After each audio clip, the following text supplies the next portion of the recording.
Hello students, how are you? कैसे हो आप सब?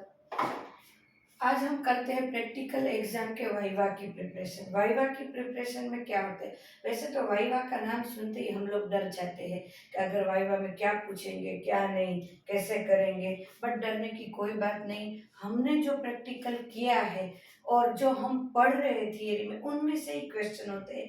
बट सर जब हम अकेले पूछते हैं, बुला के पूछते हैं, और सर का थोड़ा वॉइस थोड़ा लाउड होता है, ये सब होता है, इसीलिए हम थोड़े डर जाते हैं और मेंटली हम इतने प्रिपेयर नहीं होते कि हमें सब आंसर आएगा। हम अंदर से कंफ्यूज होते हैं, थोड़े डरे हुए होते हैं। इसीलिए ऑलमोस्ट वाइवा में या तो एक एक स्टूडेंट को बुलाते हैं या तो दो तीन स्टूडेंट को साथ में बुला के बिठाएंगे और वन बाय वन क्वेश्चन पूछेंगे, या तो दो तीन को साथ में एक क्वेश्चन पूछेंगे, जिसको जो आया वो आंसर देंगे। तो वाइवा के लिए पहले तो ये घबराने की जरूरत नहीं है, हिम्मत करके वाइवा देना है। अब वाइवा में कौन कौन से क्वेश्चन आ सकते हैं उनको हम लेते हैं। तो सबसे पहला होगा हमारा टाइट्रेशन।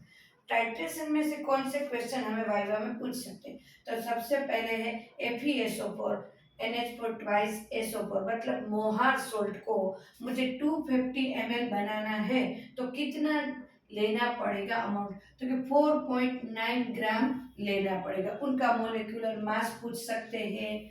उसी तरह ऑक्जेलिक एसिड 0.1 बनाना है तो उनका मोलिकुलर मास और कितना लेना पड़ेगा मुझे 250 ml बनाने के लिए, तो 3.15 ग्राम। अगर आपको ये 250 ml का पता चल गया तो मान लो 500 ml के लिए पूछे तो वो भी आप आंसर दे सकते हैं। तो ऐसे क्वेश्चन पूछते हैं।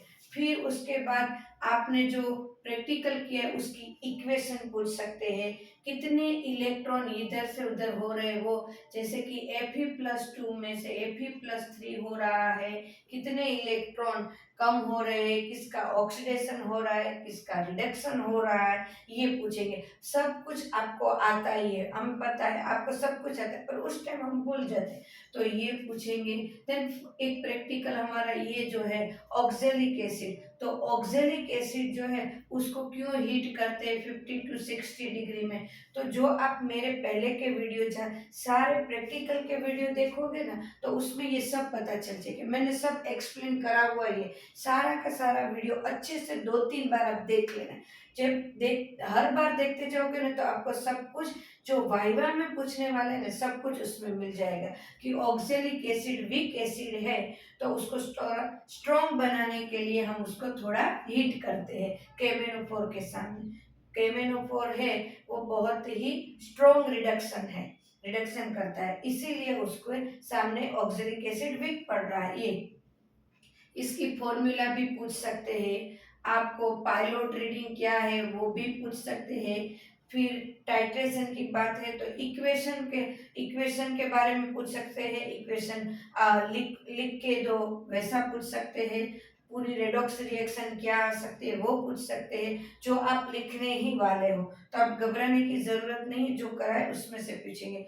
उसके बाद आपको M1V1 आपने क्या लिया, M2V2 क्या लिया, वैसे ही पूछेंगे।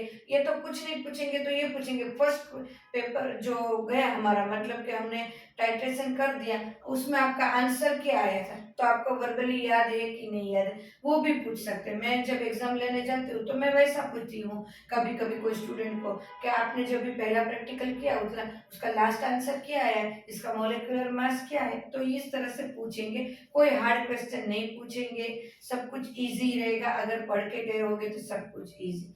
देन सेकंड प्रैक्टिकल हमारा है इनऑर्गेनिक। इनऑर्गेनिक में थोड़ा बहुत ये पूछ सकते हैं कि ये Fe है वो कौन से कलर का होता है, FeCl3 कौन से कलर का, FeSO4 कॉपर का कलर क्या है, कॉपर +2 है या +3 है, ये पूछ सकते हैं। तो आप मेरे पहले के वीडियो देखोगे उसमें सब है आंसर, मैंने सारे कलरफुल के बारे में बताया हुआ है, तो ये पूछ सकते हैं। देन कौन से ग्रुप में आपको रिजल्ट मिला, क्योंकि वाइवा है ऑलमोस्ट ये चल रहा होता है सेकंड प्रैक्टिकल, उसके टाइम पूछते या तो उसके बाद पूछते।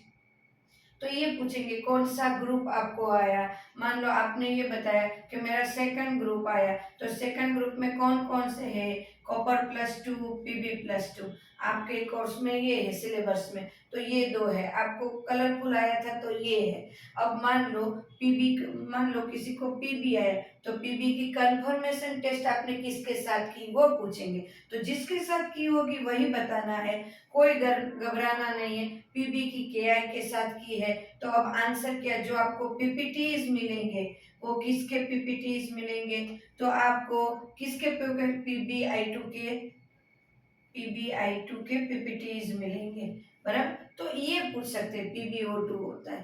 बराबर, तो ऐसे ही क्वेश्चन पूछेंगे, कोई घबराना नहीं है। किसके साथ हमने कंफर्मेशन टेस्ट की है, जैसे कि सीएल की कंफर्मेशन टेस्ट है, हम AgNO3 के साथ करते हैं और वाइट पीपीटीज मिलता है, तो वो बोलेंगे पीपीटीज क्या है, पीपीटीज किसके हैं, पीपीटीज AgCl के हैं। बराबर, सॉरी, AgCl के पीपीटीज है। तो ये पूछेंगे और कुछ नहीं, इतना पूछेंगे। अब इसके बाद है हमारा ग्रुप एनालिसिस। तो थर्ड है हमारा ग्रुप एनालिसिस।